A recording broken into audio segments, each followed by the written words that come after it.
Hari Om. Welcome to Vedānta Jñana Yajña, the 38th week. Shall we begin with a prayer? Please join me.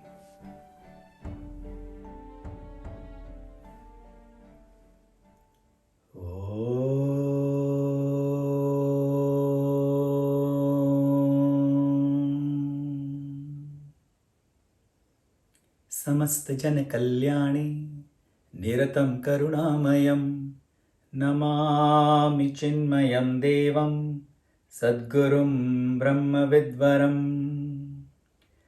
ॐ शान्ति शान्ति शान्तिः हरिः ॐ श्री गुरुभ्यो नमः हरिः ॐ.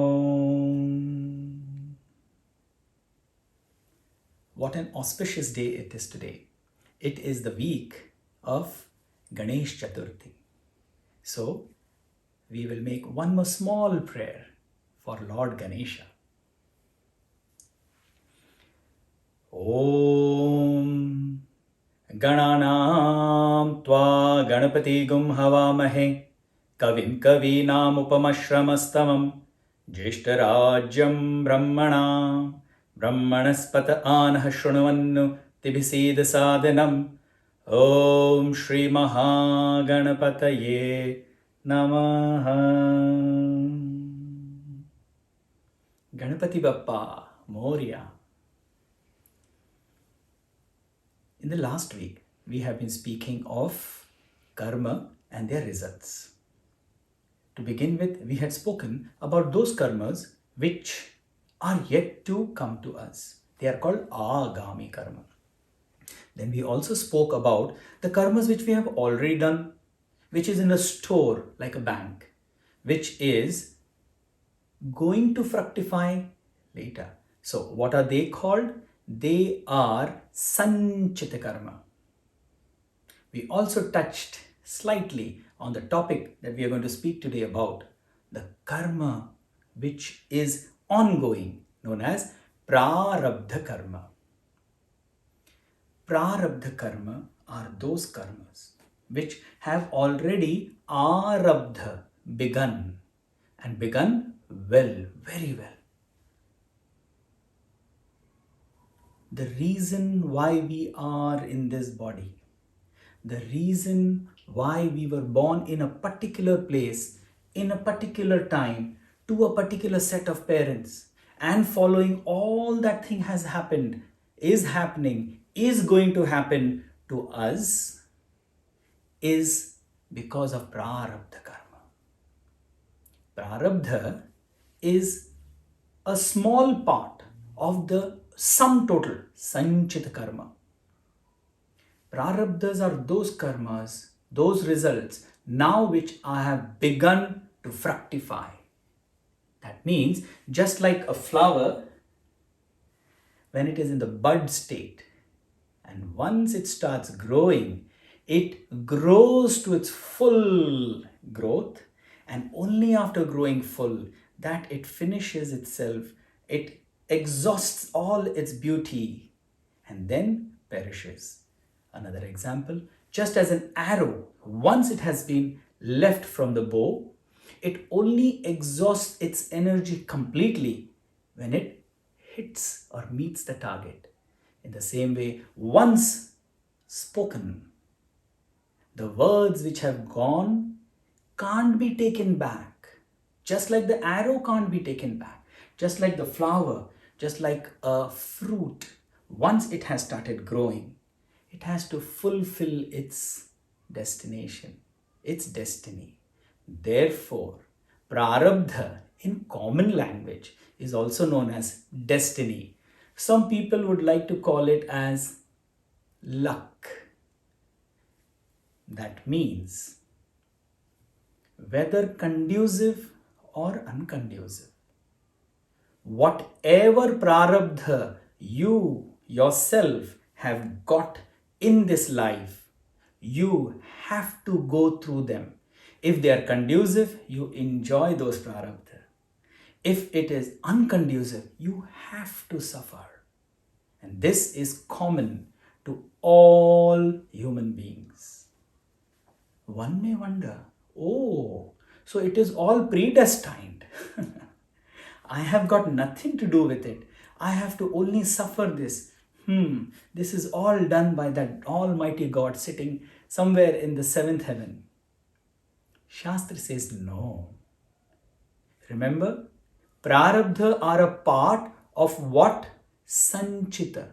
Those karmas which you yourself in the past, in this life, in the previous life, or in hundreds of previous lives that we have lived, the actions that we had done, a small part of it as a result has given us this body and this whole process that is going on, that we are seeing. That is prarabdha.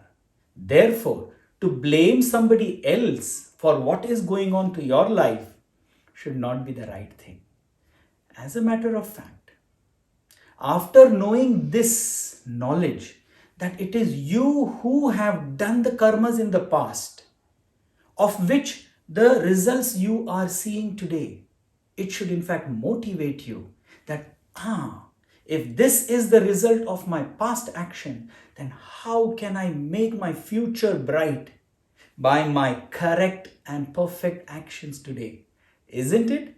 Therefore, prarabdha karma should not be seen as a negative thing or as a thing, oh, it's destined, so I've got nothing to do with it. No. Also, just like me and you and all of us will go through prarabdha, just like the arrow once left, just like the flower once starts opening up, it reaches its culmination and only the energy is over. Only when the set of prarabdha karmas which we had born with exhaust themselves, that the body falls. In us also, and even in the man of perfection or the self-realized human being. Therefore, many a times we see, oh, the man of realization, a sannyasi or a siddha mahatma, a man of realization, man of perfection, his body is also going through pain. His body is also having illnesses. One would wonder, how is it possible? He is such a great human being. What kind of karmas he may have done before?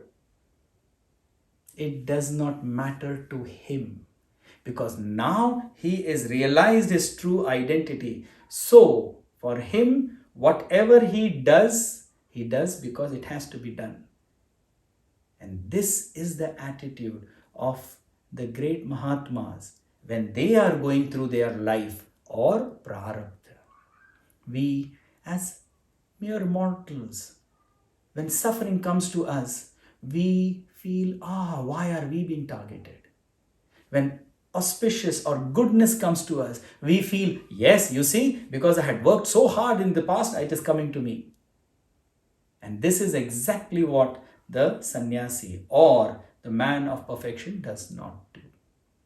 So we have covered the three main topics of karma. Very quickly, the sanchita karma, which we have already done in the past. It's a bank of karmas waiting to be fructified. Agami karmas, whatever we do today, its results will be coming in future. And prarabdha karma, those results which have started giving their fruits, giving their fructification. We have to go through them. This is about the three karmas. But Bhagavad Gita says something brilliant, that karmanyavadhikaraste ma phaleshu kadachana ma karma phalahe turbuhu ma sangoshtava akarmani. It clearly says, O human being, O child of that Lord, your right is on action alone in the present.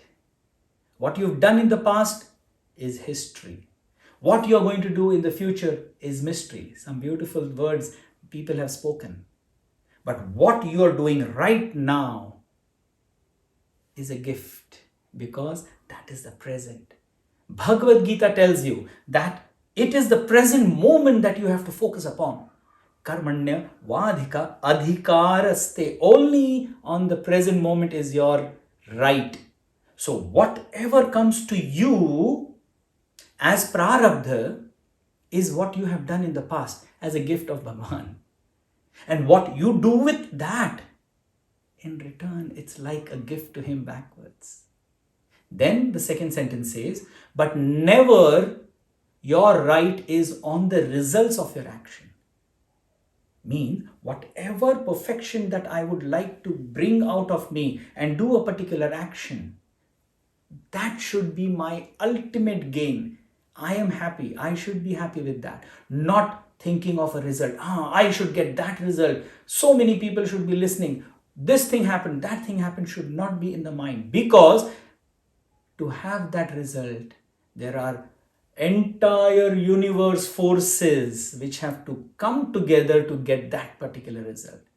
However, the last sentence of this beautiful mantra says, thinking that the control over the result is not yours, you should never ever succumb to this inactivity. Never get attached to inactivity. You should always be positive and active. What a brilliant thought. That don't be inactive, be active. But like a yogi, like a Siddha Mahatma, don't get attached to the results. Do your activity and that's it. Remember last week what Gurudev had said? Be aggressively good. This is the culmination of that sentence. With this, we take a Madhya Viram for this week. However, in the next week, what is coming? Put this question to your mind. So, are these three karmas what they call as karma yoga? Find the answer in the next session. Please join me in thanking Bhagwan, in thanking Gurudev, and thanking our parents 1,000,000 times for giving us this body, for giving us this life. Om